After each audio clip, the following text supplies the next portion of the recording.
Hola, muy buenas noches y sean bienvenidos a una nueva edición, a una nueva entrega de Mis Enigmas Favoritos. Buenas noches, como de costumbre, a nuestro fiel público que viene semana a semana a ver este programa, siempre ávido de inquietudes, lleno de curiosidad y con ganas de saber, eso es importante. Buenas noches y bienvenidos. Y también buenas noches y bienvenidos a todos esos amigos, telespectadores y seguidores de este programa que nos ven a través de su televisión local en cualquier punto de Andalucía y de fuera de ella, gracias a ACUTEL, a la Asociación de Televisiones Locales de Andalucía. Como de costumbre, estamos en directo a través de Radio Televisión Benalmádena, Canal B y Costa Sur Televisión para la ciudad de Marbella. Antes de comenzar con el contenido del programa de hoy, me gustaría mandar un saludo muy especial pues, a un montón de gente, amigos que nos siguen, por ejemplo, a través de Costa Sur Televisión de Marbella. Son muchísimos los amigos y telespectadores que nos ven en la ciudad de Marbella, así como también la gente de Sevilla. Muchísima gente se pone en contacto con nosotros por email, nos llama porque siguen fielmente semana a semana ese programa.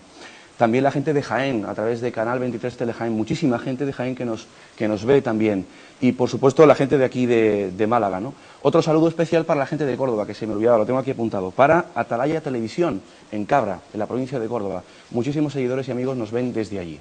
Pero si hay un saludo especial con el que quiero empezar esta noche, porque me ha conmovido la historia, ¿no? Me ha llegado esta tarde a través de un compañero de aquí de la casa, de Radio Televisión Benalmádena, y quiero mandar un saludo muy especial pues a un señor de Málaga que tiene 85 años, que se declara seguidor y admirador de este programa. Yo le doy muchísimas gracias, y ese señor se llama Juan Sánchez Barrera. Queda ese saludo especial para usted y de verdad que le damos de corazón las gracias por seguir este programa. 85 años, ahí es nada. Bien, vamos a comenzar el tema de hoy. Hoy viajamos nuevamente al país del Nilo. Yo sé que hay muchos seguidores de este programa que le encanta Egipto y le encanta que lo toquemos en este programa a través de un buen amigo que está esta noche con nosotros, un veterano ya de esta casa y de este programa. Manuel Delgado, egiptólogo, investigador, reportero, escritor, un viajero y un aventurero. Manuel Delgado, buenas noches. Muy buenas noches, Mariano. Bienvenido una vez más. Pues sí, y tengo que saludar a todos los amigos que están aquí en plató y a todos, como tú muy bien dices, que nos siguen desde muchísimas televisiones locales, ya no solamente de Andalucía, sino de muchas partes de España. Y quién sabe si alguna televisión local de algún puntito luminoso de nuestro firmamento nocturno. ¿Por qué no? ¿Por qué no? Bien, hoy vamos a hablar de un tema muy interesante. Vamos a hablar de dos figuras, dos faraones de Egipto, que hemos tocado siempre muy por encima y vamos a profundizar muy bien en ello, como son el faraón Akenatón, mágico, misterioso, hereje para muchos, y el faraón Tutankamón, que están relacionados entre sí, verán ustedes por qué. Manolo Delgado acaba de llegar hace tan solo 2 días del país del Nilo. Yo no sé si vives más en Madrid, en España, que allí en Egipto, Manolo. A mí a Egipto no me cuesta para nada ir, me cuesta más el volver y el continuar con la rutina cotidiana, ¿no? ¿Qué tal este último viaje, esta última aventura? Pues bien, porque la última vez que estuve contigo este verano pasado, ¿te acuerdas el calor que hacía? Un calor similar al que hace normalmente en Sevilla o en Málaga. Lo que pasa es que ahora, pues subir la montaña tebana con forro polar puesto o recorrer la meseta de Guiza con un chubasquero, pues la verdad es que invita a otro tipo de turismo mucho más divertido. Además, el cromatismo de los cielos cambia, porque te acuerdas que en verano no hay una sola nube. En cambio, pues ahora todas las fotografías y bueno, todo el paisaje está teñido de esas nubes mortecinas que vienen del desierto libio y que dan al ambiente un cromatismo muy especial. También las piedras cambian. El problema de Egipto, para los que nos encanta la fotografía o el vídeo, es que es monocromático. O sea, el color de la arena del desierto es el mismo color que de las piedras y por tanto de los monumentos, ¿no? En cambio ahora aparecen muchos contrastes, ¿no? Y la verdad es que merece la pena ir en invierno a Egipto. Manolo, antes de comenzar y meternos en el tema de hoy, ¿traes alguna última hora de ahí de Egipto, alguna noticia interesante? Constantemente se están descubriendo cosas allí, pero en este último viaje ¿te has encontrado con algo nuevo? ¿O has rematado alguna investigación que ya tenías desde hace tiempo? No, simplemente que bueno, que es la época de grandes excavaciones. Allí las excavaciones siempre empiezan a finales de septiembre, principio de octubre y se ¿En verano están paralizadas? Hasta abril prácticamente. Entonces en el Valle de los Reyes había una gran actividad. Estaban en la tumba de Ramsés II, por ejemplo, trabajando, estaban en la KV-55. Había, bueno, pues muchísimas expediciones por allí que, bueno, dentro de poco esperemos ver los resultados, ¿no?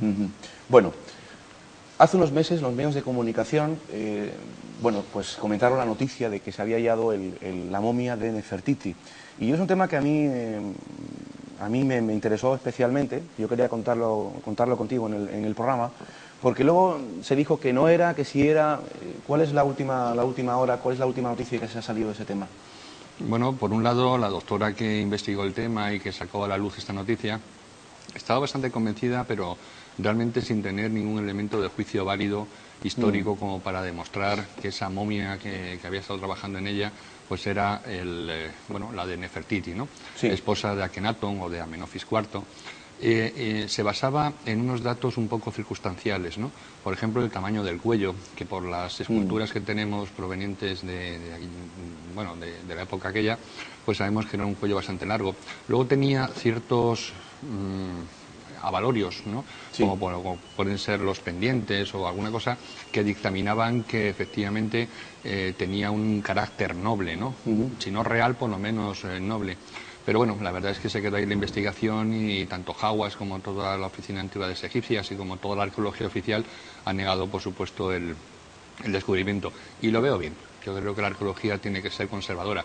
Y también creo que en este programa tenemos que ser avezados investigadores hipotéticos en muchos aspectos. Sobre todo cautos y prudentes, ¿no? Sí, pero bueno, ante la ausencia total de pruebas para valorar todo el pasado de Egipto, toda esa historia que está ahí todavía pendiente de clasificar, pues bueno, las teorías están ahí, no para avalar ningún tipo de afirmación, pero por lo menos para ser tenidas en cuenta, ¿no? Porque las pistas son numerosas para afirmar que en Egipto han ocurrido muchísimas cosas que todavía no están suficientemente explicadas. Por consiguiente, ¿no se trata de la momia de Nefertiti? Yo particularmente creo que no, porque ya lo veremos ahora en el desarrollo de este programa, es muy posible que no hablemos, como tú bien dices, de Egipto, sino que las ramas de este programa vayan a otros países tan entrañables como pueden ser Palestina o todo lo que es la cuenca del río Jordán, ¿no? Posiblemente Akenatón protagonizó uno de los episodios históricos más importantes de la antigüedad, que fue ese gran éxodo que protagonizaron los israelitas en busca de esa tierra prometida. Y si se va a Akenatón, debería haberse ido con él su mujer, Nefertiti. Si mal no recuerdo, corrígeme si me equivoco, Manolo, Nefertiti significa bella entre las bellas o la bella que viene. Nefer es un nombre que se da, su traducción es bella, ¿no? Nefertiti sería la bella Titi, lo que no entiendo en este momento, lo que no sé cuál es el significado de Titi, ¿no? Nefertari, por ejemplo, sería la bella Tari, ¿no? También desconozco en este momento cuál es la traducción correcta, ¿no? Pero sí quiero recordar que tiene mucho que ver con lo que tú has algo dicho, así. ¿no? Pues de su esposo, de su marido, vamos a hablar esta noche. Es mi faraón favorito, tú lo sabes bien, Akenatón. ¿Te pareces a él, además? Que yo me parezco a él. ¿Tú crees? De perfil. Bueno, ya le estamos viendo en pantalla. Yo no sé si tengo un parecido con Akenatón. Lo que es indudable es que el faraón Akenatón, que vas a contar la historia entera, es un faraón misterioso, ¿verdad, Manolo? Muy misterioso porque precisamente el hijo que acabamos de ver en sus manos también tiene unas características especiales en lo que es el cráneo. Es un cráneo alargado. Y en las esculturas que vemos de ellos en el Museo del Cairo, en la sala de Amarna, esta ciudad tan fantástica que construyera Akenatón, sí, pues podemos ver que todas las hijas de Akenatón, tuvo 4, pues todas tienen los cráneos abombados.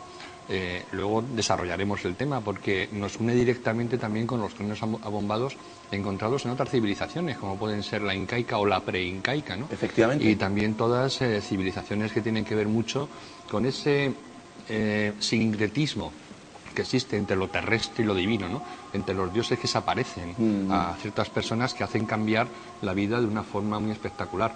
Este sería el rostro de Nefertiti. Que está en el Museo de Alemania, ¿verdad? Berlín, creo recordar. El Museo de Berlín es una de las 5 piezas que ha pedido el gobierno egipcio su devolución inmediata, junto con el escriba sentado, junto con la paleta esta que se encontró en la traducción de los jeroglíficos y todo ese tipo de cosas, ¿no?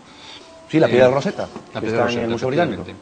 Estos son, escenas motivas de lo que era el gran dios de Akenatón, el dios Atón.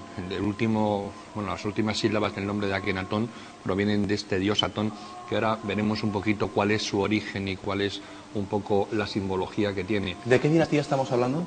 Estamos hablando de la dinastía 18. Y estamos viendo la figura inconfundible de este gran faraón. Un faraón que hasta hace poco tiempo, 50, 60 años, no era tenido en cuenta por la arqueología oficial. Incluso se pensaba que podía ser una mujer. hemos visto pues las formas contorneadas, hemos visto unas caderas prominentes, hemos visto una ausencia en las figuras de atributos masculinos e incluso vemos en esta figura, por ejemplo, un pecho un poco abultado. Figura que estamos viendo en pantalla y que está ubicado en el Museo del Cairo. Sí, hay 4 grandes estatuas en el Museo del Cairo, como esta que estamos viendo, y entonces se pensaba que era una mujer. Aunque, bueno, también ha habido investigadores que afirman que Akenatón sufría de una enfermedad, la enfermedad de elefantiasis, pero esa enfermedad luego se ha descubierto que el portador de esta enfermedad es imposible que pueda generar vida, que pueda tener hijos, ¿no? Y efectivamente Akenatón tuvo 4 hijas, ¿no? Con lo cual no podía tener esa enfermedad.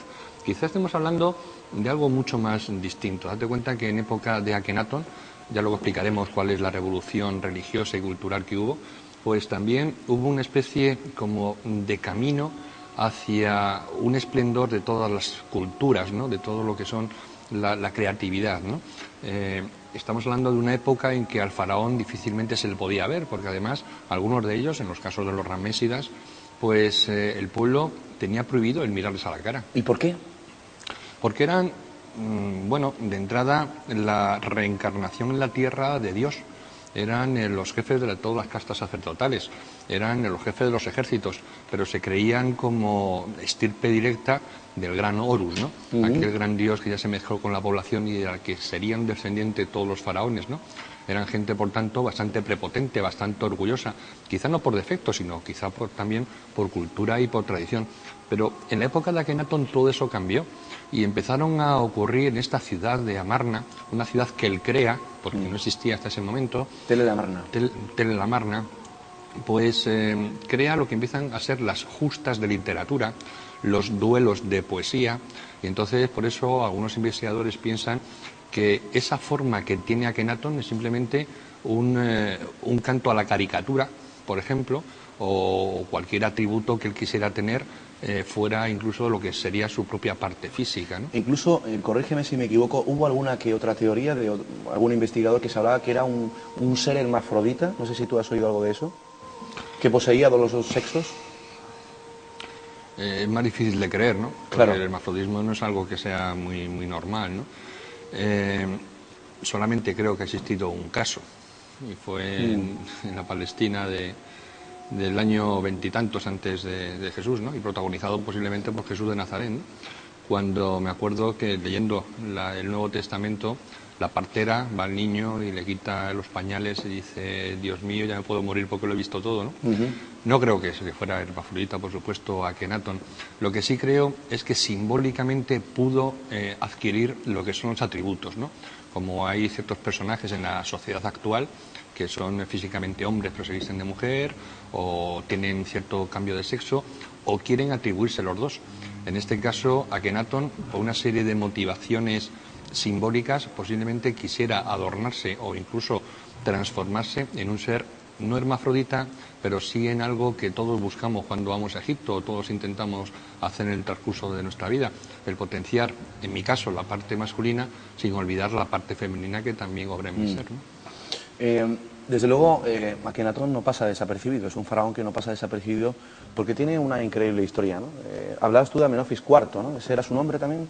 Sí, claro, era Amenofis IV, y resulta que le cambia la vida por un hecho que él luego escribe, y un hecho que nos recuerda, y nos recordará a todos nuestros espectadores, de lo que es el famoso misterio de Fátima. Date cuenta el poder que tenía la religión en aquella época y el poder que tenían los sacerdotes, que estaban en aquella época distribuidos en dos grandes focos de religión. Por un lado Tebas, lógicamente, y por otro con todo el culto al dios Amón, y por otro lado pues toda la parte de Menfis, ¿no? Con el culto de Ra. Esta dualidad Ra-Amón o Amón-Ra pues era el distintivo dual de la religión egipcia. Pero resulta que un día Akenatón, estando fuera de su palacio y fuera de todo lo que era la ciudad, tiene una visión que luego escribe. Y escribe lo que es el himno a Atón.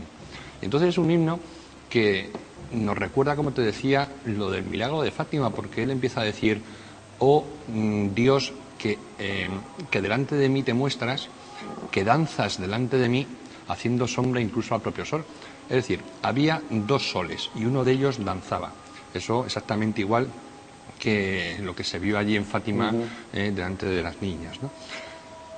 Tan grande fue aquello, debió ser tan grande, porque claro, una persona, un faraón, de los muchos que hubo en Egipto, date cuenta el atreverse a enfrentarse con las castas sacerdotales tan importantes que había en el antiguo Egipto, tanto de Menfis como de Tebas, y decir, a partir de ahora vosotros no valís nada. A partir de ahora, en el reino de Egipto, elimino lo que es esta dualidad Amón-Ra. Date cuenta la importancia que tenía Ra desde el principio para la vida de Egipto. Y por supuesto, la historia de Amón, lógicamente, es también importantísima. Eso que has descrito antes es lo de la visión de la ventana, la visión que él tiene de esa ventana. Eso viene luego posterior. Ajá. Luego eso viene posterior. Él, date cuenta que para que un faraón, es como, no sé, un rey que se enfrenta, un rey español que se enfrentase con el Vaticano, ¿no? O sea, sería algo impresionante. Pues tan grande debió ser el encuentro de Akenatón con esto que bailaba delante de él y que se le mostraba, que automáticamente se carga estas dos...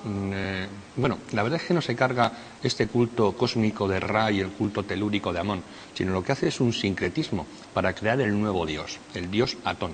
Date cuenta que su ciudad, Amarna, tenía como jeroglífico que la significaba una raya y sobre la raya un medio círculo. Es decir, que él elimina el culto cósmico de Ra y el telúrico de Amón, pero para crear uno que es la suma de los dos. ¿Cuál es el momento del día en que el sol se junta con la tierra? Físicamente o por lo menos visualmente. Indudablemente, tanto en el amanecer como en el atardecer. Y ese precisamente era el símbolo de Amarna. Con ello crea, pues bueno, un monoteísmo. Un monoteísmo único, primigenio, que posiblemente, luego ya lo comentaremos, desemboca en la huida de los israelitas de Egipto. El éxodo. Lo que es el famoso éxodo. Este nombre de Atón pasaría a su sucesor, posiblemente un hermano, algunos hablan de que algún hijo, o un hermanastro del propio Akenatón, sería Tutankamón. Lo que pasa que Tutankamón, cuando se queda, y además muy jovencito, lógicamente los sacerdotes, viendo que Akenatón ya se ha ido, pues lógicamente empiezan a hacerle pues una gran presión para que en los cultos de Amón y Ra pues volvieran al país del Nilo. Y entonces cambia su nombre de Tutankamón a Tutankamón. De todas formas, como provenía de esa familia y la cosa debía estar pues bastante deteriorada, lo que hace es que al pobre Tutankamón le meten una especie de golpe aquí como a los conejos, y entonces se lo cargan a la edad de 19 años. Posiblemente por una confabulación del gran sacerdote de Akenatón, que se llamaba Ay, en compañía del jefe de la guardia, Orenjeb. Cuando asesinan a Tutankamón, es Ay el que asume el reinado o como faraón del antiguo Egipto. Eso se ve dentro de la tumba de Tutankamón, luego lo veremos, pero ahí también pues sufre las intrigas de la corte, y es Orenjeb, el capitán que le ayudó en un principio a hacerse con el poder, el que posiblemente también le mate, y Orenjeb se hace a su vez faraón. Imagino que no tuvo que ser fácil, ¿no? El hecho de que él intentara cambiar pues la creencia de una sociedad donde gobernaba una enorme nómina de dioses en la creencia de un solo dios, ¿verdad? No debió ser fácil, y la verdad es que, bueno, la historia del monoteísmo yo tampoco me la creo muy bien, ¿no? Porque yo creo que no existe cultura que cree en el monoteísmo 100%. Es posible que incluso la propia Biblia esté mal traducida, ¿no? Cuando la primera frase que cualquiera de nosotros puede encontrar en la Biblia que tenemos en casa es: en un principio Dios hizo la tierra y los cielos, ¿no? Esa es la primera frase de la Biblia. Lo que pasa es que esa es una traducción que traduce la palabra Dios de una antigua que decía Elohim, y Elohim es el plural de Dios, con lo cual la verdadera traducción sería: los dioses. En un principio los dioses crearon el cielo y la tierra. ¿Por qué? Pues porque Dios debe ser tan grande, Dios debe ser tan infinito, que es imposible que se muestre. Y posiblemente pues todos los contactos o todas las presencias divinas que han tenido todas las religiones en su origen, pues no sea directamente de Dios, sino de alguno de sus angelois, alguno de sus enviados. Claro. Entonces, pues bueno, en el caso de Akenatón, crea un monoteísmo porque anula la dualidad del antiguo Egipto. Pero dentro de toda la historia esta, pues aparecen también otra gran cantidad de dioses. Se ve, por ejemplo, en el templo de Luxor, en el templo de Karnak, dioses que también tienen preponderancia en la vida y en la sociedad que había creado Akenatón allí en la dinastía 18. Lo que está claro es que Akenatón desaparece. Existen teorías que afirman que Akenatón pues, se le entierra en el Valle de los Reyes, pero luego, como era el típico faraón hereje, que había atentado contra las castas sacerdotales, pues eliminan su nombre, eliminan su...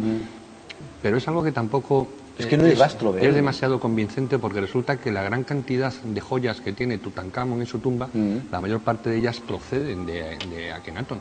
El típico trono este de oro que vemos en el Museo del Cairo de Tutankamón, pues era originariamente. Pero Manolo, sigue siendo un misterio, ¿no? El destino de Akenatón, es decir, no se sabe dónde está.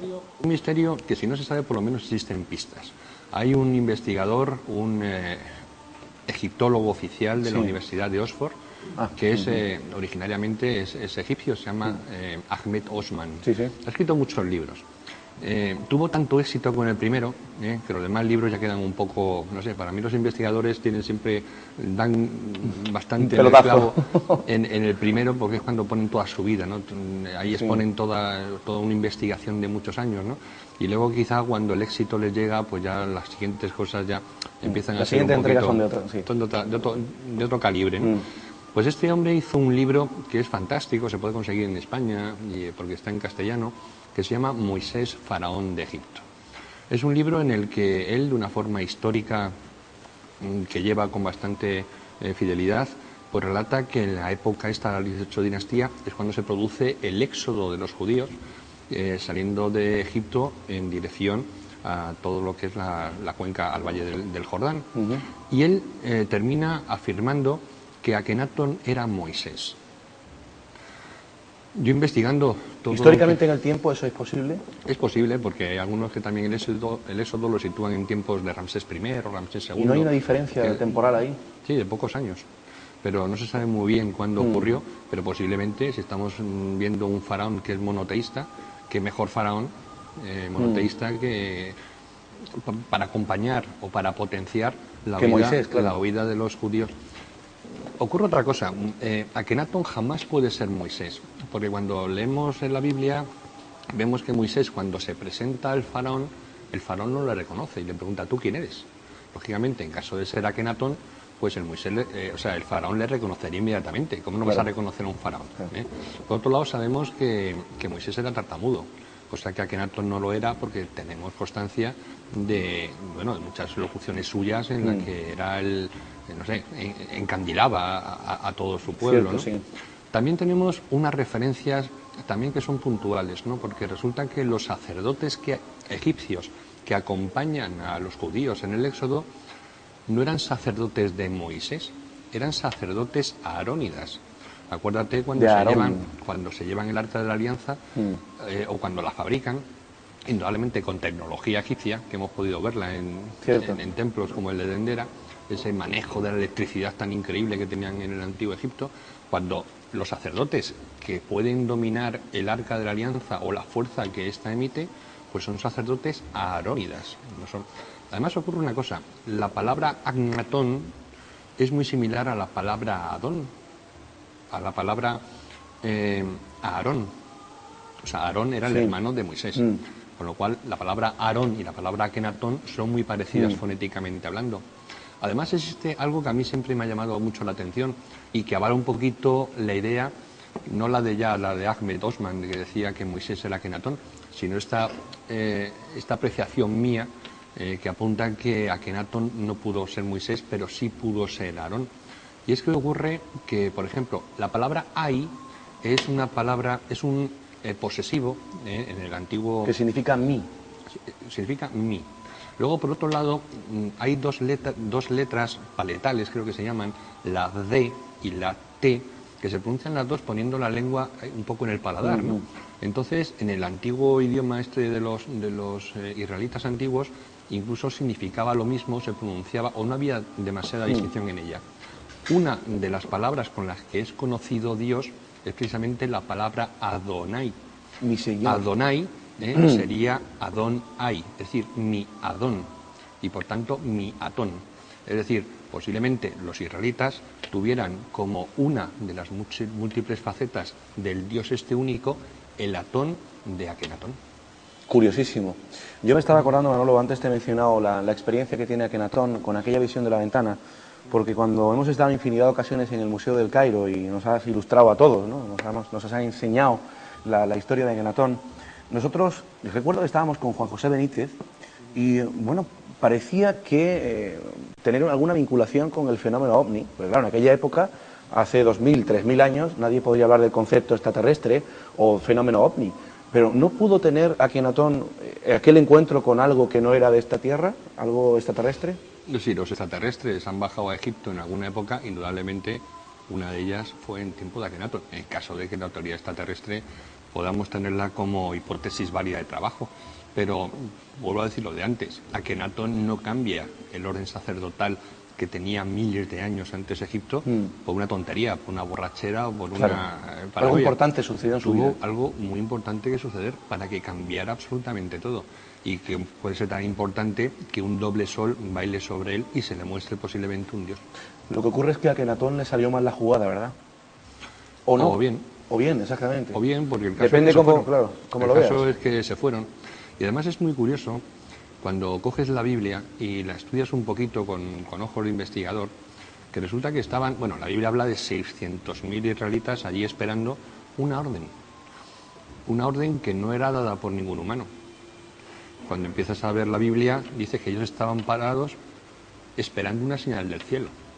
Entonces, imagínate, 600.000 personas, que igual fueran menos, ¿no? Pero bueno, muchísimas personas esperando una señal del cielo.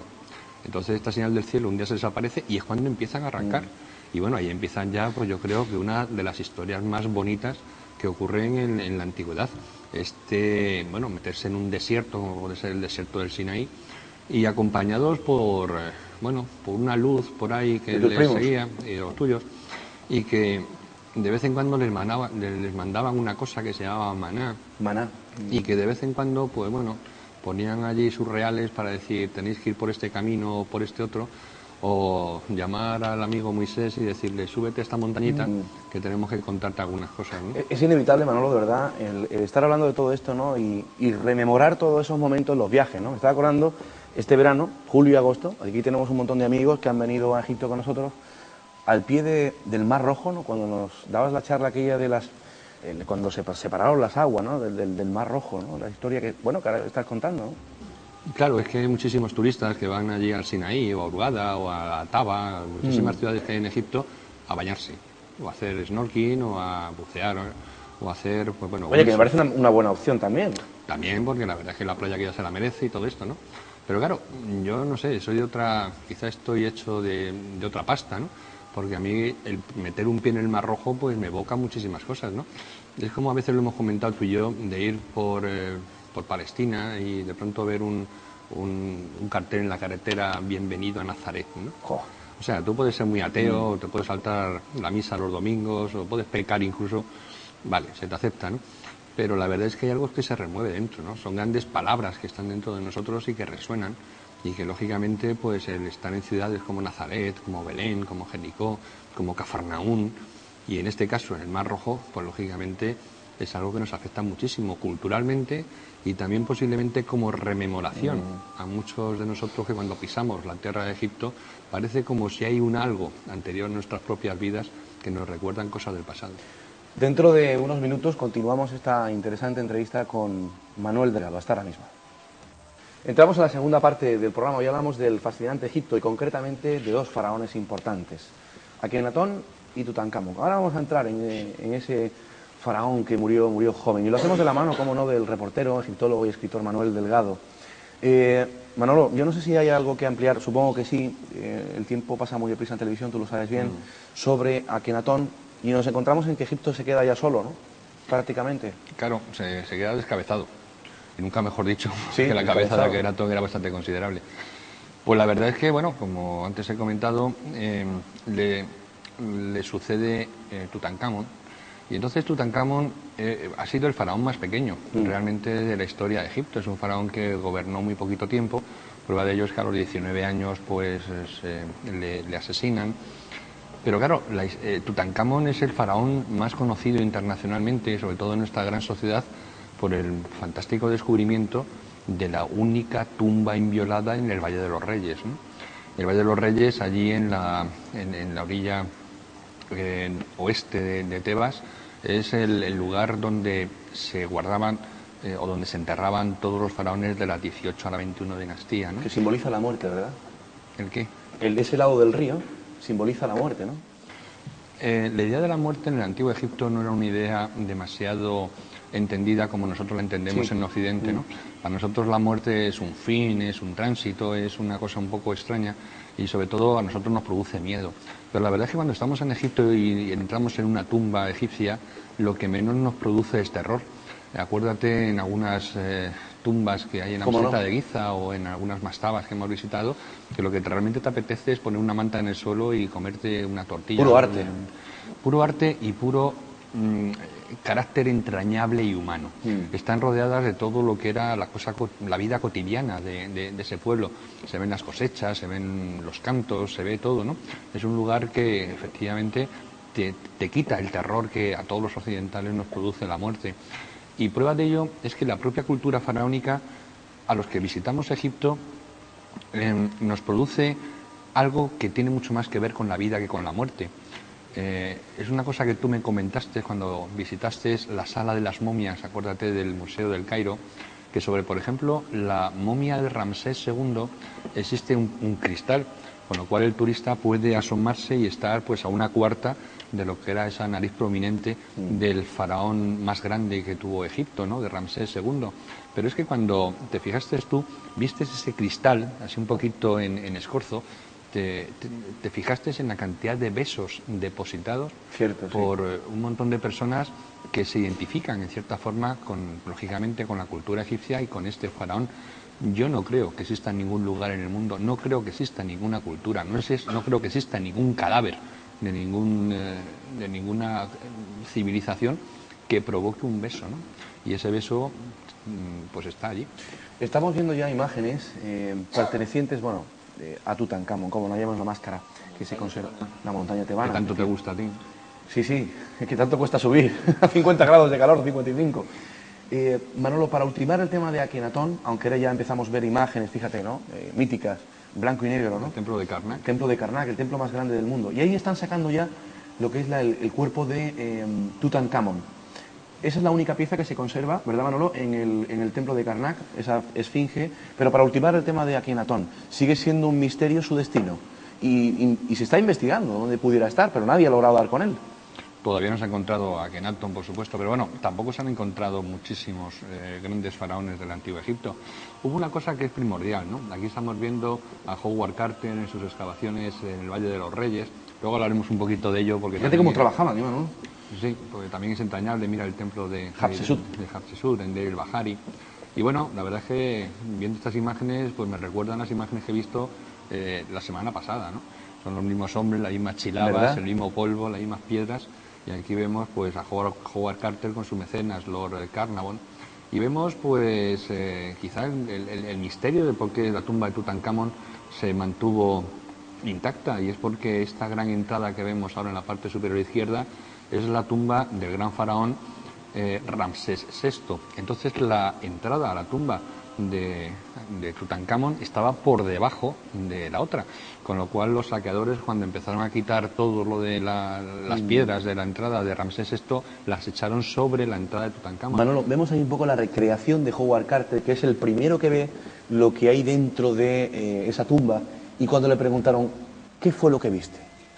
¿Qué dijo? Habría un poquito que matizar, porque me parece uno de los grandes hechos también históricos, ¿no?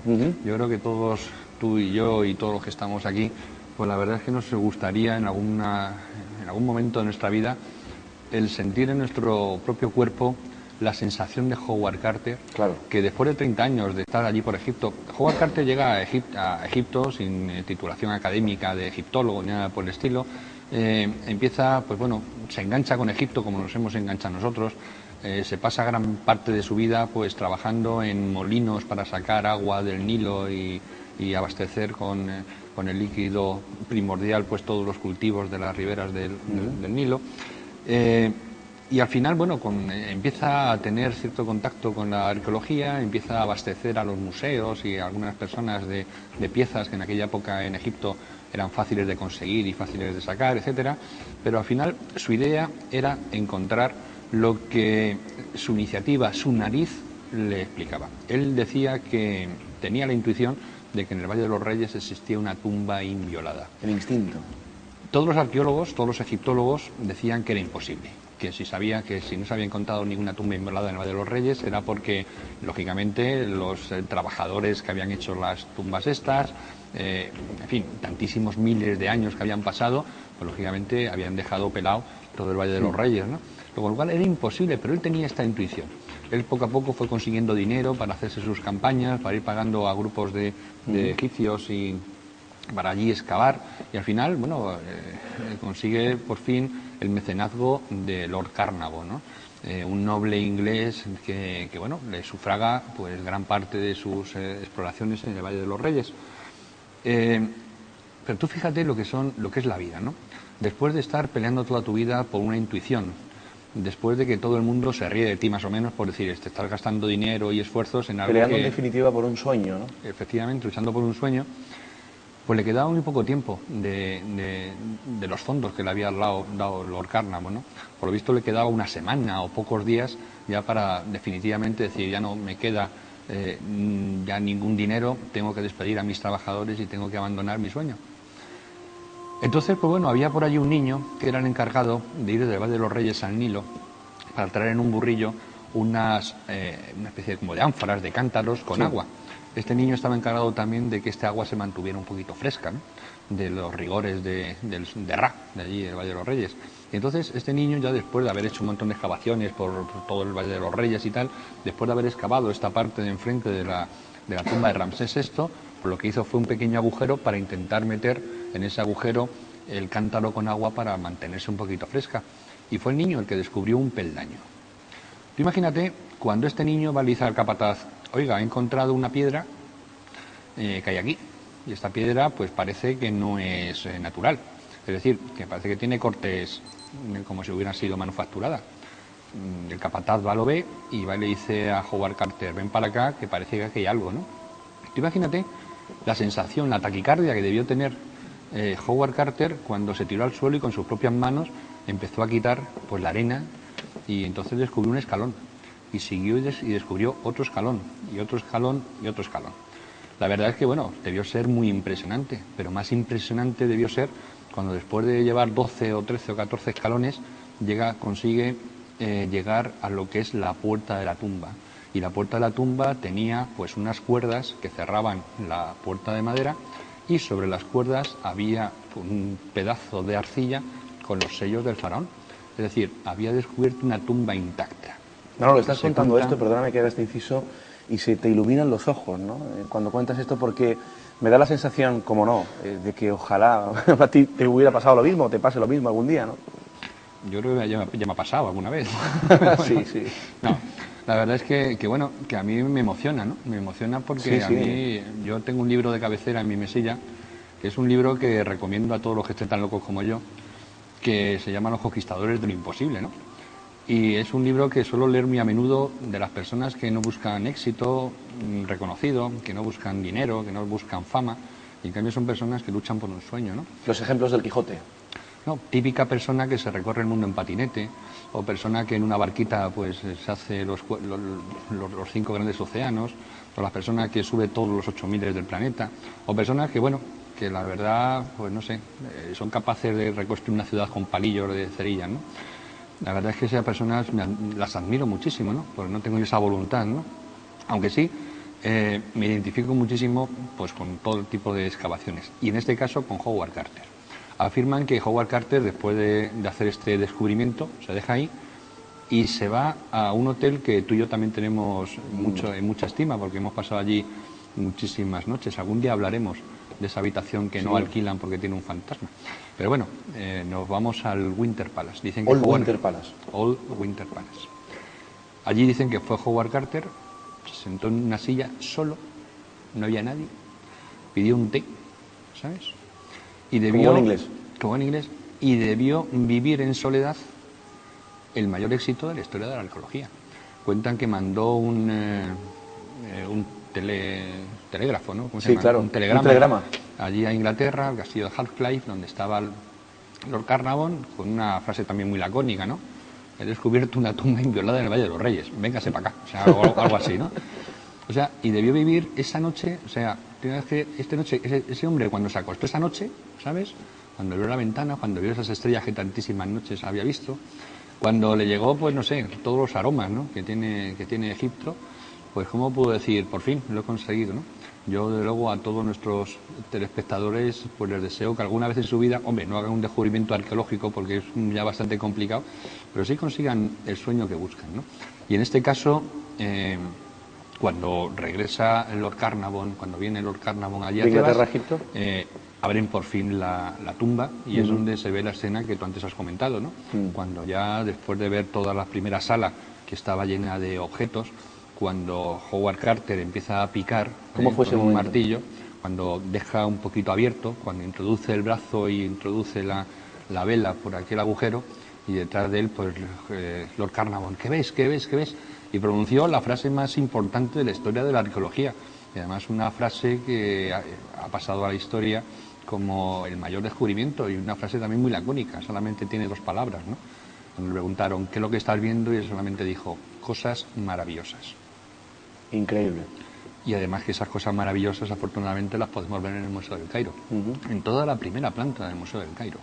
Cerca de 4.000 piezas, Cierto. cerca de 1.500 kilos de oro. De oro, ¿no? Y la verdad que para haber sido Tutankamón, el faraón más mindundi del imperio faraónico, pues fíjate lo que pudo estar metido en tumbas que son 20 veces más grandes que la tumba de Tutankamón. Sin embargo, Tutankamón pasa como casi desapercibido, ¿verdad?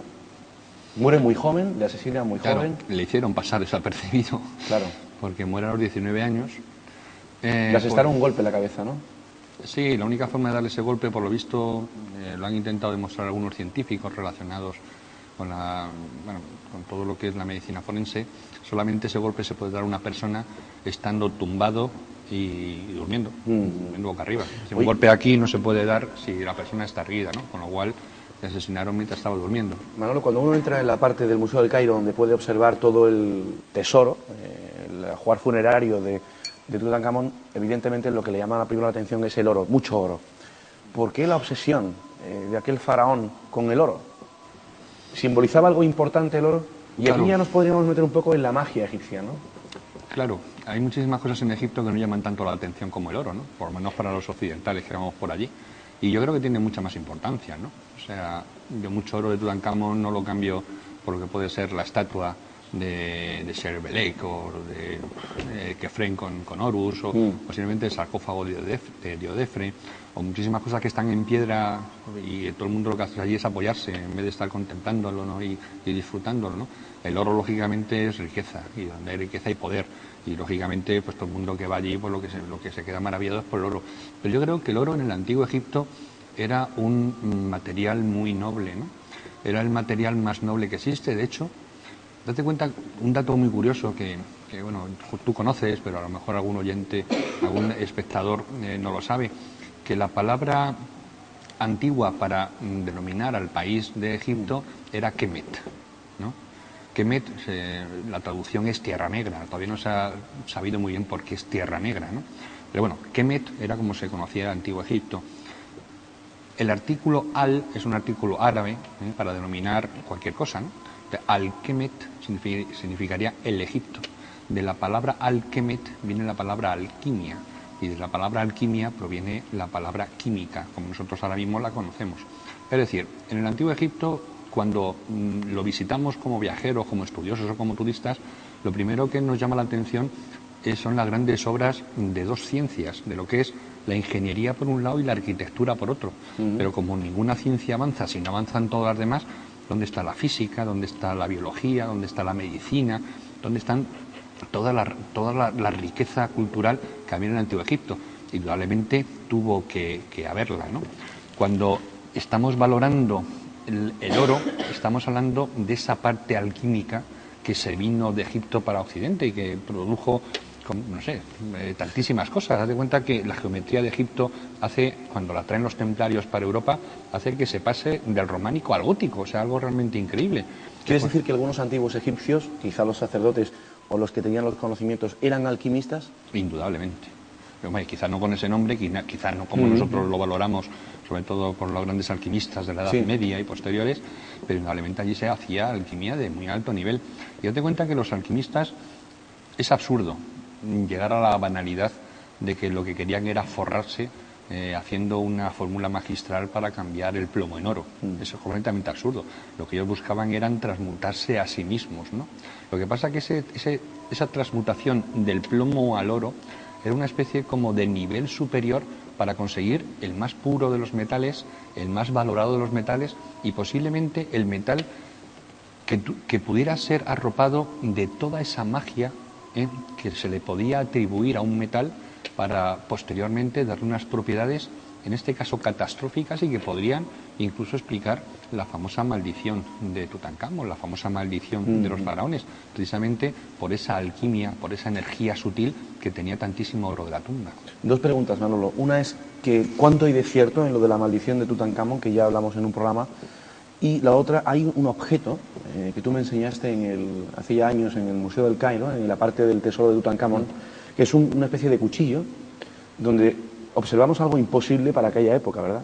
Otro OPAR, objeto fuera del tiempo o algo con tecnología imposible. Sí, porque resulta curioso que en la época en que no se conocía el hierro, existieran cosas de acero inoxidable, como es un cuchillo que se encuentra dentro de la tumba de Tutankamón. Pero cosas increíbles, ¿no? En aleación, además, con oro, ¿puede ser?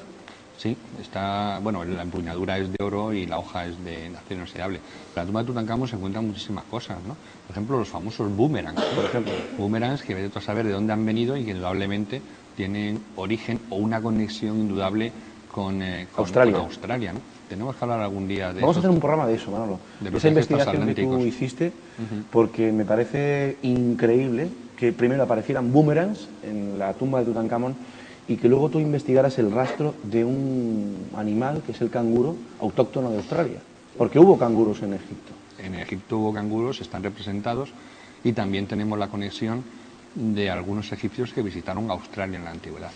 Pero es lo bonito que tuvo la tumba de Tutankamón, ¿no? Y independientemente de todo el oro que había, pues indudablemente el encontrar tantísimas piezas de la dinastía de 18, una tumba y bien conservadas además, pues lógicamente abrió toda la investigación a todo un mundo de lo que era la ciencia, claro, y lo que era pues todo aquello, ¿no?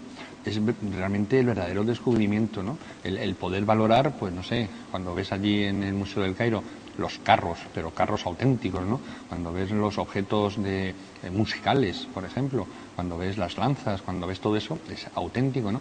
Y eso lógicamente da muchísimo más conocimiento para los investigadores y un conocimiento de muchísimo más valor que lo que pueda ser el peso de oro que había en esa tumba. ¿Cuánto hay de cierto en la maldición de Tutankamón? Pues bueno, si preguntas, mira que se ha hablado del tema, si preguntas a las 22 personas que murieron inmediatamente después de la apertura de la tumba, de las 24 personas que estaban presentes, 22 mueren en extrañas circunstancias e inmediatamente después, si les preguntas a esos cadáveres te dirán que esa maldición es cierta porque están allí los cadáveres, ¿no? Y los científicos intentan explicar esas muertes atribuidas a la exposición con los hongos, aspergillus. Sí, pero intentan explicar poco tiempo, ¿no? Porque la persona que dice que la maldición de Tutankamón proviene del Aspergillus niger, nada más después de dar la conferencia de prensa sale a la calle y atropella un coche, ¿no? Y muere. O sea, decir que, no sé, todo es un asunto que es muy complicado, ¿no? Cuando inauguran, por ejemplo, el Palacio de Exposiciones y Congresos del Cairo, no se les ocurre otra cosa que sacar las trompetas de Tutankamón para que suenen allí, ¿no? El camión que la transporta se sale, mata no sé cuántos viandantes de la carretera, sigue andando y se atropella a no sé quién y choca con no sé cuántos, al final en burro llevan las trompetas otra vez al Cairo, ¿no? Las personas que mueren cuando... Es cierto que Howard Carter, cuando muere, y esta información la hemos leído en multitud de libros, yo no sé si es fidedigna la fuente, cuando Howard Carter muere, el Cairo se queda sin luz un segundo o medio. Lord Carnarvon. Lord Carnarvon, perdón. Claro, Lord Carnarvon muere, en teoría, por una picadura de un mosquito, que yo no sé si eso se puede morir, una picadura de un mosquito, además estando en el hospital inglés, ¿no? Lo que está claro es que cuando él fallece, sus últimos estertores es, bueno, él se levanta, se queda con los ojos mirando un poco al infinito, y según la enfermera que le cuidaba, pues empieza a decir, me voy contigo, oh gran Dios, y no sé qué, o sea, una especie como de delirio, pero viviendo una realidad muy, muy sospechosa. Y en ese momento el Cairo, toda la ciudad del Cairo, pues tiene un apagón de 6 horas que todavía no se sabe cuál fue el origen. No recordaba ese dato. Sí, no sé cuál es su origen. Y justamente en el momento en que Lord Carnarvon muere su perro en su residencia de Inglaterra, dando un aullido lastimero increíble, justamente a la misma hora, ¿no? Cuando su familia le dicen que murió ayer a tal hora el Lord Carnarvon, pues lo asimilan inmediatamente con el perro que a la misma hora había muerto. Es decir, el asunto de la maldición de los faraones está ahí presente. Lo que pasa es que, claro, ¿cómo se puede demostrar? Claro. Pues de ninguna forma. Estadísticamente, y eso es innegable, existen muchísimos datos que dicen que el mover piezas de Tutankamón a otros museos pues ha llevado en muchísimas ocasiones que el director del museo a donde va pues fallece en situaciones extrañas, ¿no? Y de todas formas ni el Bajaría, ni el Aspergillus niger, ni todas estas cosas que se han intentado decir, eso puede demostrar a lo mejor una infección pulmonar y muerte por ahogo, por ejemplo, pero no puede explicar el que se rompe un ascensor, el que te atropelle un coche, ese tipo de cosas que estamos ya entrando no en el terreno de la ciencia ficción, sino en un terreno de magia que indudablemente, si alguien conocía la magia, eran los antiguos egipcios. Vamos a hablar ahora de magia, pero ¿qué relación existía entre Akenatón y Tutankamón? Tenía que ser familia obligatoriamente. ¿Eran familiares? Eran familiares, posiblemente hermanos o hermanastros. Posiblemente, es lo que se comenta, ¿no? Pero no existe. No se puede hacer ADN porque de Tutankamón sí se podría sacar algún ADN vivo, o en fin, para hacerle la prueba, pero de Akenatón, como no se sabe su tumba, como no se sabe su momia, como posiblemente ni siquiera está en Egipto, pues no se puede hacer ese tipo de comparación. Me gustaría prevenir a nuestro realizador, José Trujillo. Tenemos unas imágenes, yo creo que... pues mira, precisamente eso es lo que le iba a pedir a nuestro realizador. Estamos viendo el proceso y la recreación de una momificación, porque evidentemente el concepto que tenían los antiguos egipcios de la muerte pues es muy, muy, muy diferente al que tenemos nosotros. Y ejemplo de ello lo tenemos en la momificación. Pero ¿cuánto hay, y entramos en la magia, cuánto hay de mágico en este proceso, Manolo? Yo estoy convencido, aunque no tengo pruebas para demostrarlo, que los egipcios son herederos de una civilización o una tecnología anacrónica para su tiempo. Y podríamos estar toda la noche dando pruebas de un conocimiento que ni siquiera tenemos nosotros actualmente, ¿no? Allí en Egipto existen unas obras tecnológicas de unas perforaciones, unos cortes con sierra, una disposición de óptica que nosotros hoy en día somos incapaces de hacerlo, y nuestra moderna tecnología como mucho llega al 10% de esas capacidades de perforación, por ejemplo, ¿no? El conocimiento que tenían los antiguos egipcios, por ejemplo, de que la estrella Sirio era una estrella triple, y esa estrella triple estaba representada, era la representación de las 3 grandes diosas, ¿no? De Isis, de Neftis y de Satis, cosa que nosotros hemos sabido, nuestra moderna astronomía lo sabe de hace muy poquitos años. Hombre, Sirio se ha descubierto en el año 95. Es decir, ellos sabían un montón de cosas que nosotros, por supuesto, que desconocemos, ¿no? Pero son herederos de un saber, de un conocimiento, y no sé si de alguien que viene de fuera, si de algo que ha habido anteriormente, o vete a saber, el caso es que lo tienen, ¿no? Yo estoy haciendo un estudio que llevo 4 años haciéndolo para intentar asemejar uno de los muchos flecos que hay en Egipto que me llama mucho la atención, ¿no? Que es la momificación precisamente, ¿no? Y no te puedes imaginar la cantidad de similitudes que existen entre lo que es la momificación que realizaban los antiguos egipcios con un hecho científico actual como es la crionización. La crionización, ¿sabes lo que es? Es coger un cadáver, inmediatamente después o inmediatamente antes de fallecer, meterle nitrógeno líquido a no sé cuánto grados bajo cero, sacarle algunas de sus vísceras, cambiarle todo el riego interior del cuerpo por otro líquido, etcétera, Y cuando haces esa similitud con lo que hacían los antiguos egipcios, te llevas una sorpresa.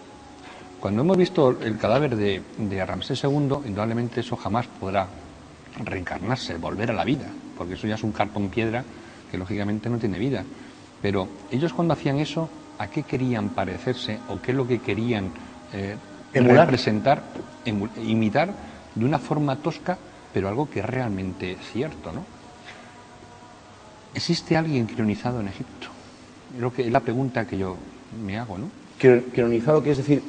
Claro, momificado, ¿no? Latente, en estado de muerte latente, pero con posibilidad de recuperarse en vida si la técnica consigue que alguien que esté congelado vuelva a la vida. ¿Tú crees que sí? Yo estoy convencido. ¿Y dónde están? Pues posiblemente en alguna de las cámaras secretas de la Gran Pirámide, ¿no? Posiblemente. Lo mismo puedes hacer a esta historia, Manolo. Yo no lo haría. Lo harían los que han hecho la Gran Pirámide, ¿no? Nos quedan... Indudablemente, si alguien quiere entrarse y quiere pasar a la posteridad, indudablemente eligió o construyó un monumento que, pese a las depredaciones humanas y pese al paso del tiempo, a la erosión de todo, pues se ha mantenido ahí erguido, ¿no? 2 minutos para acabar esta parte, Manolo. Haces una distinción entre momificación de los reyes o los faraones y la momificación del pueblo. Claro, dinero es dinero. Mira, hasta la dinastía 6 se sabe que solamente podían llegar a la Duat, esta parte del cielo, que es curioso, la única religión que saben dónde está su cielo, ¿no? La parte esta del firmamento de donde vienen los dioses y a donde van las almas después de la muerte, ¿no? Hasta la dinastía 6 más o menos solamente los faraones podían ir al reino de Osiris, pero a partir de la dinastía 6 ya cualquiera puede ir a Osiris, ¿no? Es como si los reyes castellanos podían ir al cielo y nosotros no. Y llega un momento que digo, bueno, al cielo ya podemos ir todos, ¿no? Pues eso ocurre. Y ocurre de una manera muy espectacular, porque cuando traduces los textos de las pirámides, que son los textos que están allí en las paredes de las pirámides a partir de la dinastía 6, y que constituyen los llamados 4 grandes libros, que son el libro de las puertas, el libro de la Duat, el libro de las horas y el libro de los muertos, si te lo lees con un lenguaje que no tiene que ver con la muerte, sino con la vida, lo que te está diciendo es cómo tienes que volver a tu origen. Y es realmente un camino físico, real, geográfico e interestelar para regresar a ese origen. La modificación, por tanto, debió ser,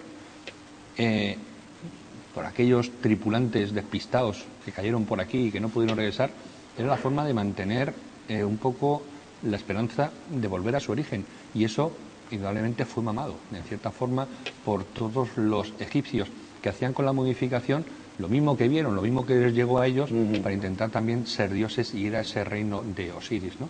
A ese reino donde está el cazador y el can mayor y el perro, el cinturón de Orión y la estrella Sirio. Indudablemente, el que tenía dinero se hacía una buena momificación y el que no tenía dinero, ni buena.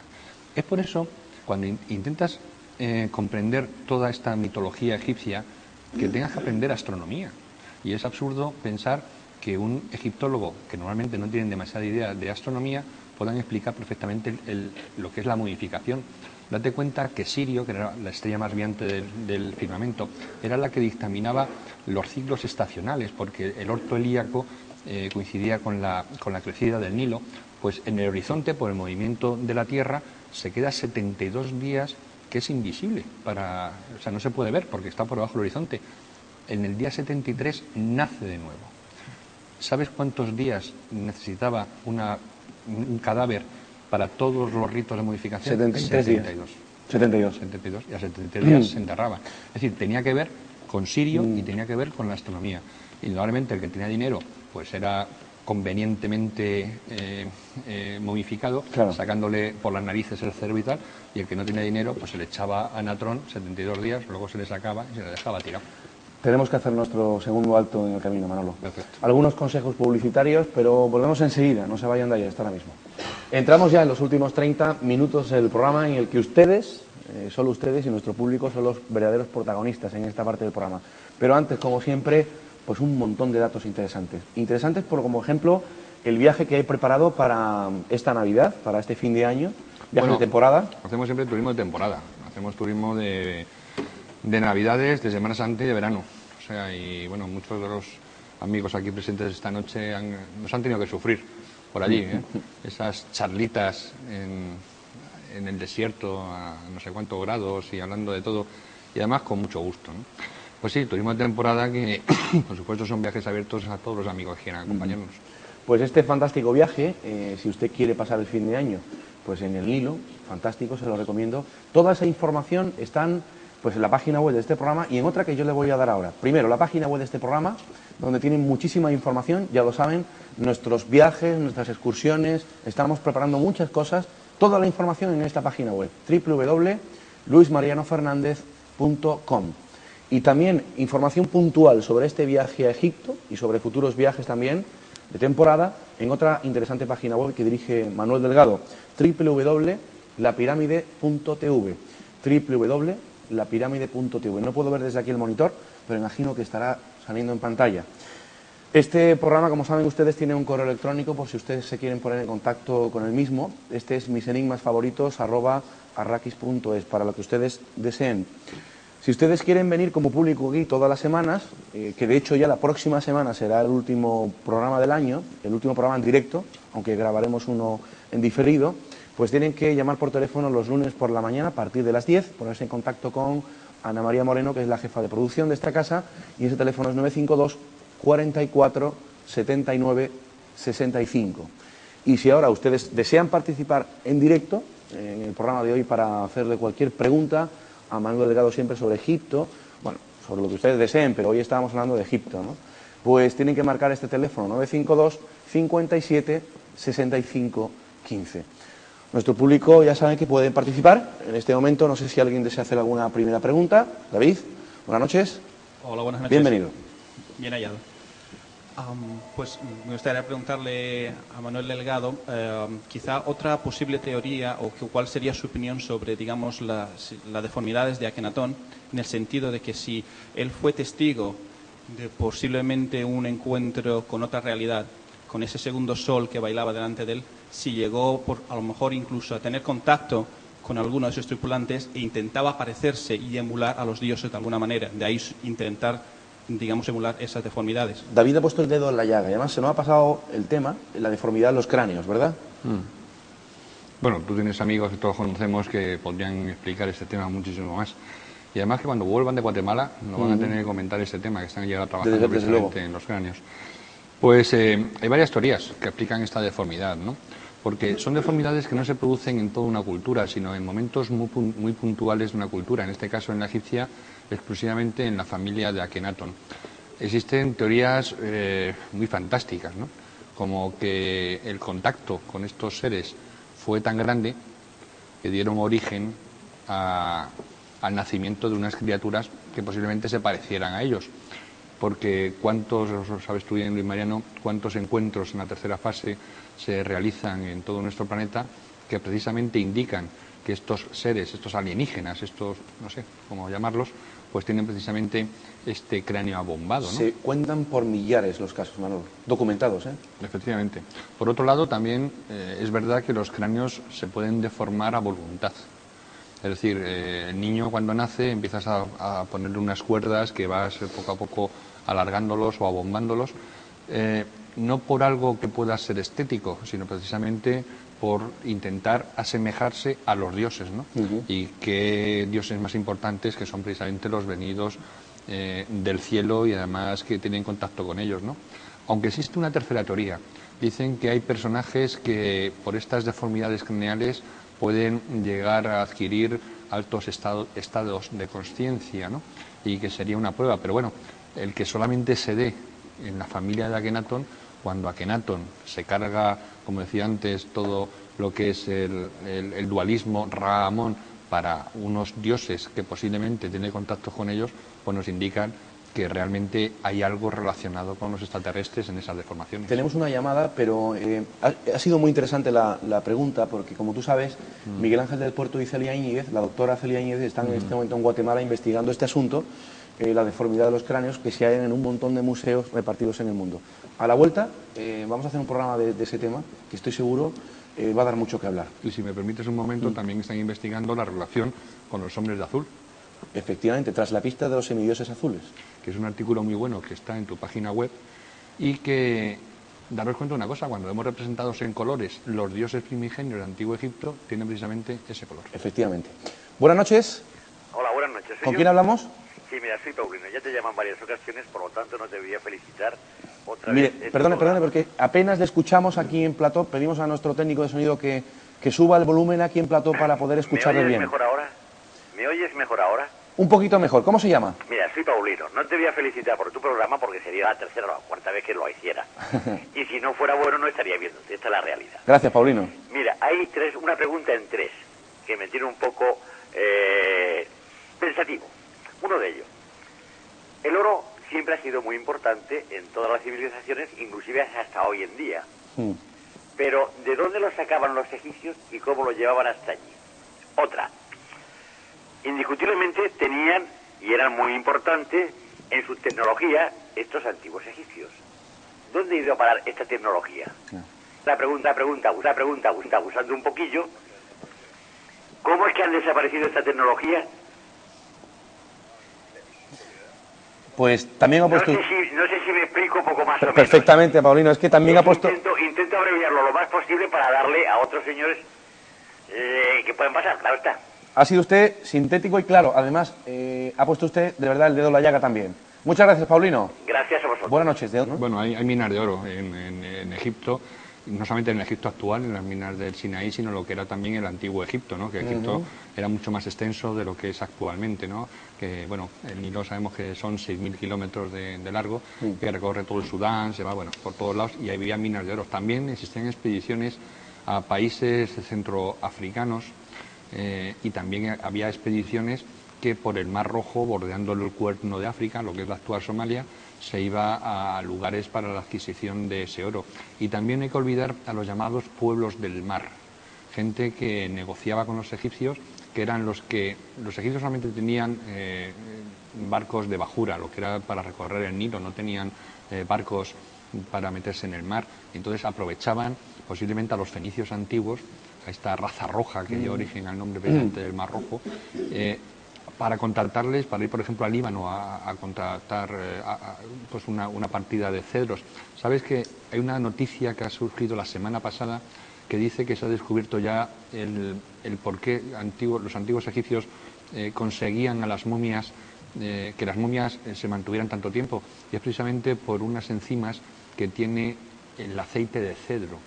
Eso anula un poco la teoría egiptológica que afirma que los antiguos egipcios, en este caso, por ejemplo, Snefru, el padre de Keops, hace una partida de barcos para ir al Líbano a por cedros, para hacer rodillos, para manejar bloques de piedra. No, cuando iban al Líbano a por los cedros, precisamente para sacarle esta savia y con esta savia aplicarlas a las momias, que, ya te digo, hace unas semanas se ha descubierto que era el catalizador principal para que las momias nos hayan llegado a nosotros después de muchos miles de años en su estado actual. Una cuestión que ha planteado Paulino y que, valga la redundancia, se ha planteado en multitud de ocasiones en este programa es ¿dónde está esa tecnología? Pues fíjate que existen joyas en el Museo del Cairo provenientes de Tutankamón en el que indudablemente se ha aplicado electricidad. Existen soldaduras de plata con oro. Todos sabemos que por la diferencia de densidad tanto del oro como con la plata, como la temperatura de fusión para volverlas líquidas, para soldarlas, pues es imposible que puedan tener ninguna soldadura, a no ser que se realice por electrolisis. La electrolisis es un invento bastante moderno, 100 y pico años tiene, y solamente se puede hacer cuando aplicas una batería, cuando aplicas una electricidad a una solución líquida en la que hay unos electrodos. Es decir, en la tumba de Tutankamón nos ha dado el conocimiento suficiente como para decir sin ningún género de dudas que sabían manejar la electricidad, por lo menos para hacer electrolisis. Sí, pero encontramos objetos, eso es manifiesto en multitud de puntos de Egipto. Pero yo creo que se refería a la tecnología, los aparatos que utilizaban para construir eso. ¿Dónde están? No están. No están. Posiblemente no fueran de ellos. ¿Se han encargado de quitarlos de en medio? Los propios que... Existen muchos tipos de aparatos. Lo que pasa es que en Egipto hay muchísimos restos que algunos de ellos posiblemente no sean egipcios. Yo estoy convencido que los primeros egipcios que recorren el Nilo ya se encuentran con muchas cosas edificadas. Como puede ser el Osirión de Abidos, como pueden ser las pirámides de Giza, o como debe ser el templo de la Esfinge o la propia Esfinge, en su estado anterior, no con la cabeza de faraón actual, sino con la cabeza de león que tenía en su origen. La herramienta para construir eso no puede ser egipcia, sino de los que construyeron todo ese tipo de cosas. Y luego, por otro lado, existe también un oscurantismo bastante grande en lo que es la ciencia y la tecnología del Egipto que conocemos. Como si pequeños grupúsculos fueran los detentores no solamente del saber, sino también de la tecnología y de las máquinas. El 99,9% de los antiguos egipcios no sabía traducir jeroglíficos, no sabía leer y escribir. Es decir, Egipto es un pueblo muy culto, es una civilización muy culta y así nos ha llegado, pero no por lo que era el pueblo, sino por lo que estaba detentado en la casta sacerdotal. Para aprender jeroglíficos tenías que entrar a la casta sacerdotal. Siempre el conocimiento y siempre la tecnología nunca ha estado en poder de todo el pueblo. Ni nosotros ahora mismo. Nosotros lo que tenemos ahora en nuestras casas son muchos electrodomésticos, pero no tenemos nada de tecnología. 952 57 65 15. Ese es el teléfono que deben de marcar por si quieren ustedes participar en este momento en directo en el programa. Manolo, hay gente joven hoy de público aquí en el programa. A mí me alegra muchísimo que la gente joven se acerque aquí y le interese este tipo de temas. Yo no voy a abusar un poco de vuestra confianza, Eduardo. Vamos a pasar el micrófono a este chico que tengo aquí a mi derecha, que es muy joven, porque al inicio me decía que era estudiante de arte, ¿puede ser? Sí. ¿En la universidad? No, en el bachiller. En el bachiller. Yo no sé si en el bachiller, en el instituto, en la universidad se habla de este tipo de cosas. No sé si... No, hablan desde un punto de vista más oficial. Se dar solamente lo conocido. ¿Y cómo te gustaría encaminar tu futura carrera o qué te gustaría hacer? Pues periodismo siempre me ha interesado, la historia, así que... ¿Qué te ha parecido lo que ha contado Manolo hoy? Interesante, sí. ¿Sí? Jamás lo pongas en un examen, ¿eh? Sí. No, pero es verdad. A mí una vez jugando al Trivial me toca la pregunta de quién construye la Gran Pirámide. A mí, ¿entiendes?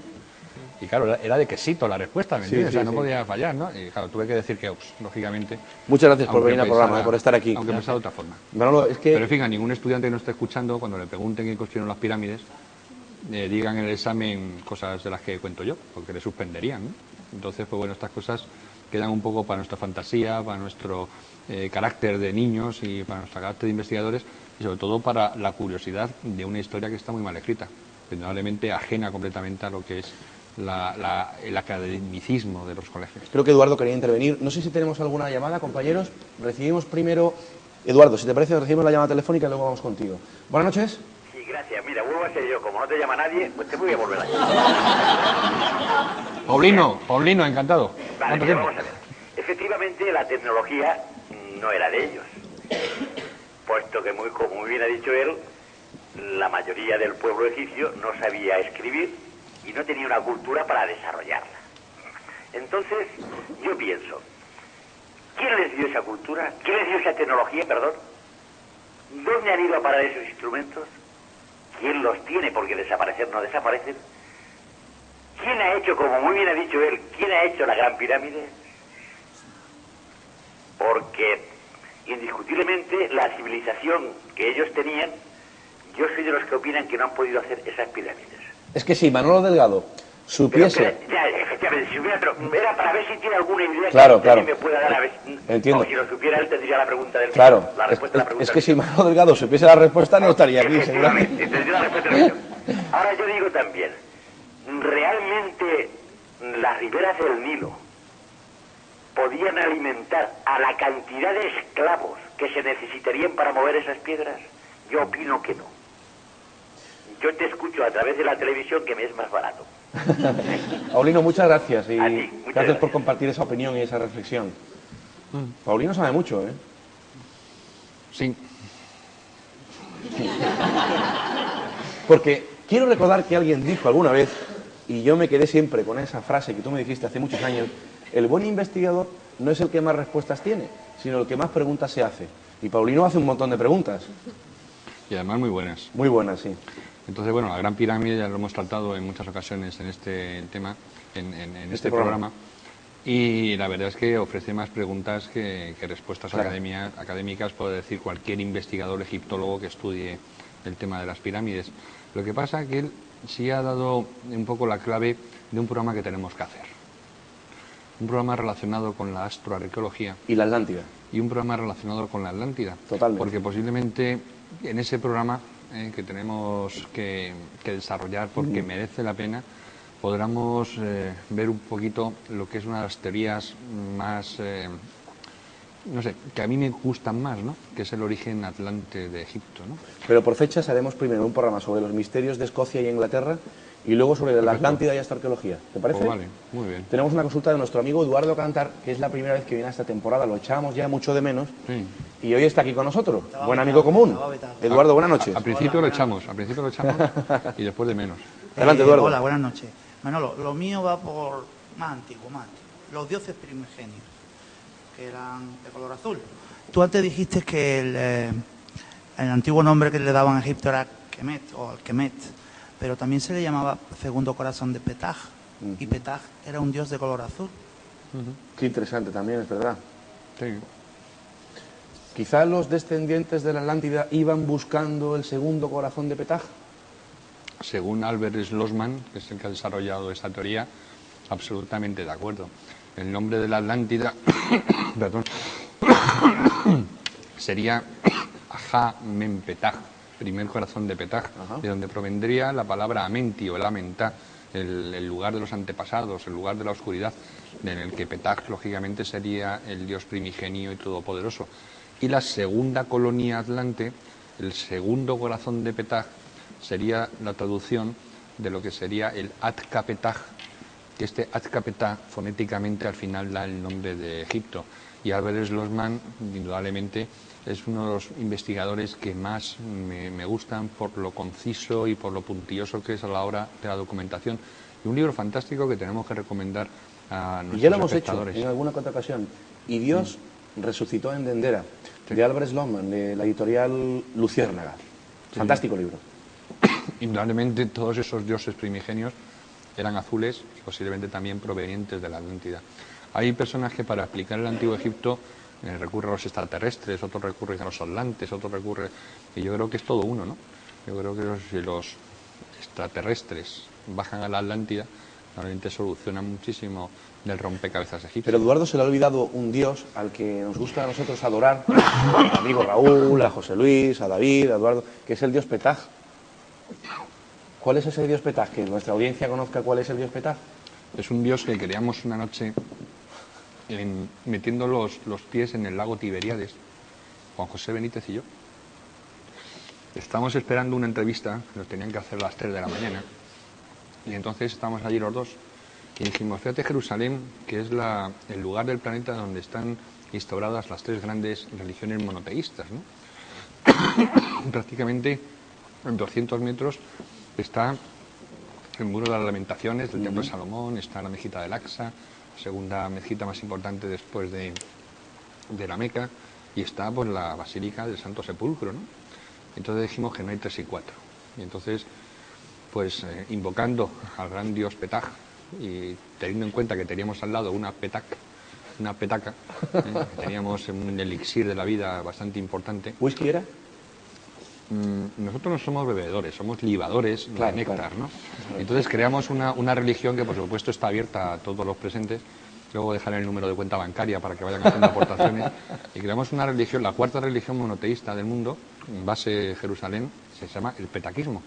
Y entonces, indudablemente, consideramos Tierra Santa Escocia. Tenemos un eje de peregrinación absolutamente...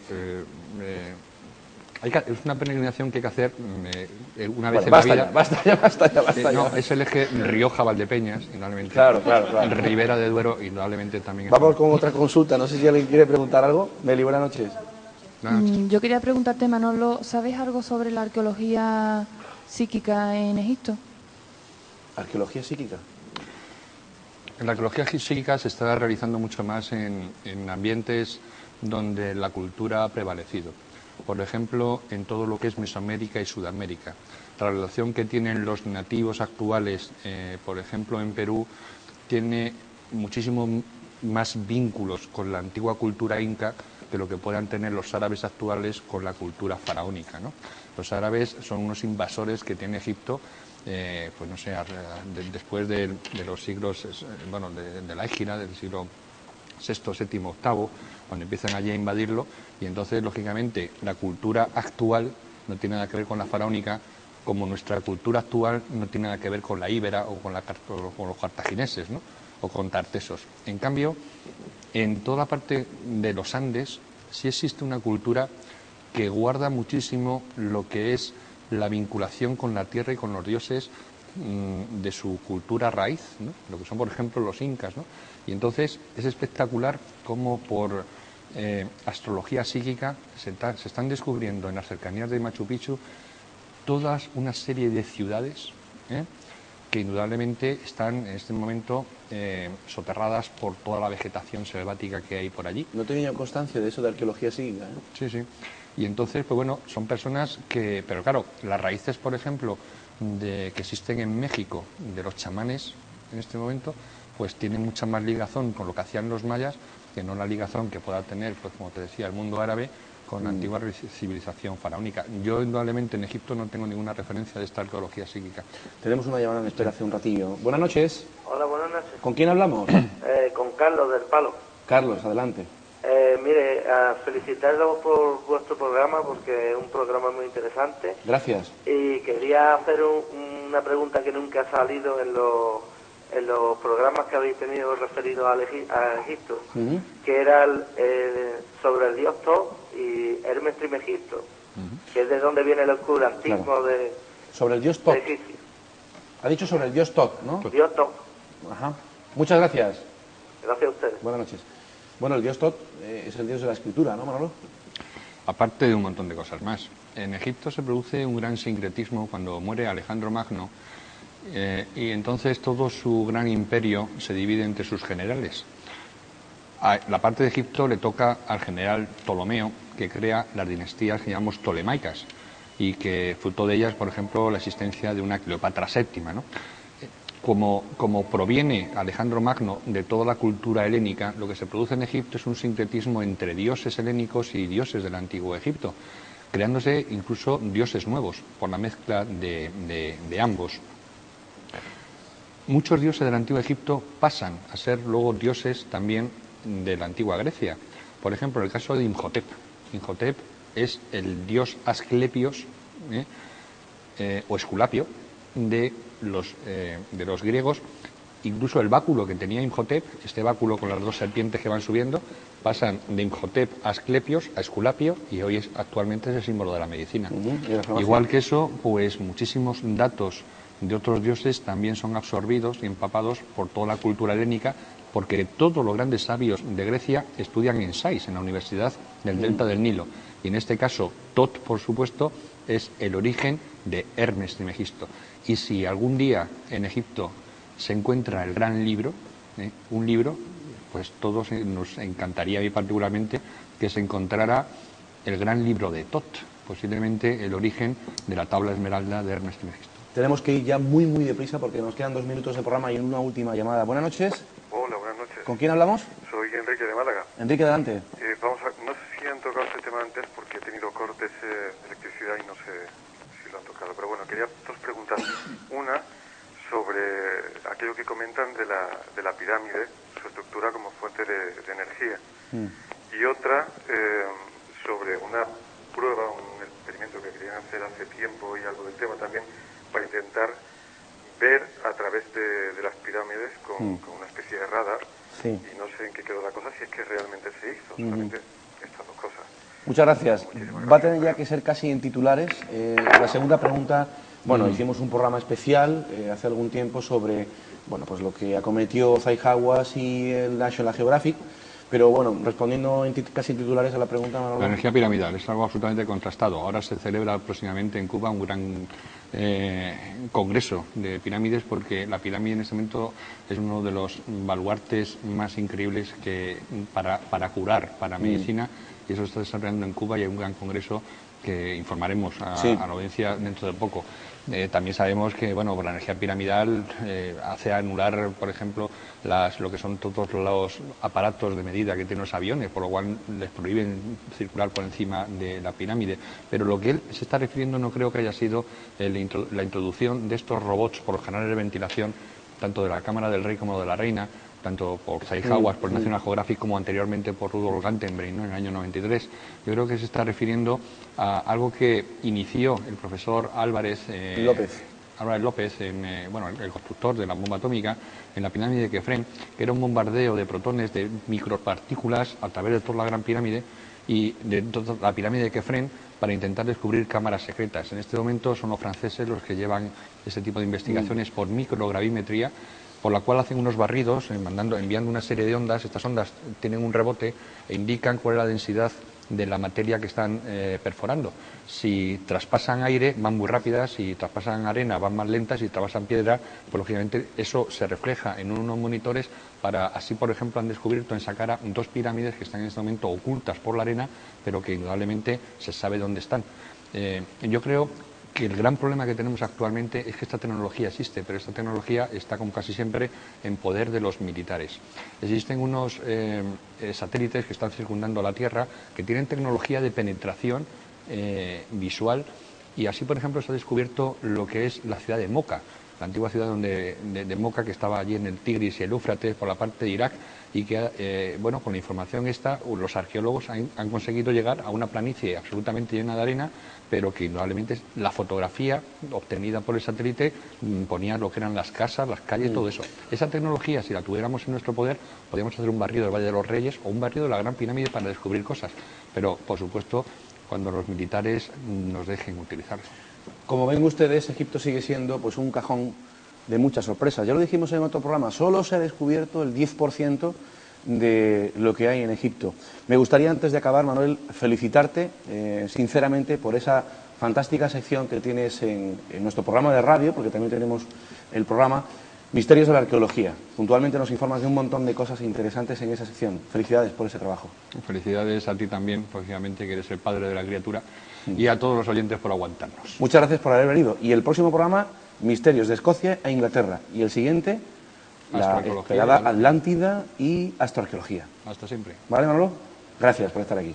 Y a ustedes ya emplazarles para la próxima semana, donde hablaremos, pues por vez primera en esta temporada, del fenómeno OVNI.